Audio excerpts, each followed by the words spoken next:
ഒരു പടം വരച്ചു കൊടുക്കാൻ ബബ്ബൻ പറഞ്ഞിട്ടുണ്ട്. നാളെ കാലത്ത് അങ്ങോട്ട് ചെല്ലണം. നിങ്ങളും വരാമോ ഒരു സഹായത്തിന്? പടം വരയ്ക്കാനൊന്നും ഞങ്ങൾക്കറിയില്ല.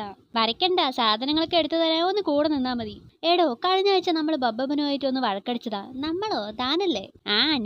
ഞാൻ വഴക്കടിച്ച സ്ഥിതിക്ക് മൂപ്പരെ ഒന്ന് സന്തോഷിപ്പിക്കുന്നത് നല്ലതാ. അതുകൊണ്ട് കരടിച്ചേട്ടനെ സഹായിക്കാൻ നമുക്കും പോവാം. അത് കണ്ട ബബ്ബന്റെ മനസ്സറിയും. കരടിച്ചേട്ടാ, മൂപ്പര് ഞങ്ങളുമായിട്ട് അത്ര രസത്തിലല്ല, എന്നാലും ഞങ്ങളും വരാം. ചിത്രത്തിന് വേണ്ടി ഞങ്ങൾ എല്ലാം മുറിയെ പണിയെടുക്കും. അത് കണ്ട് ബബ്ബന്റെ കരൾ അലിയണം. മനസ്സല്ലേ അലിയേണ്ടത്?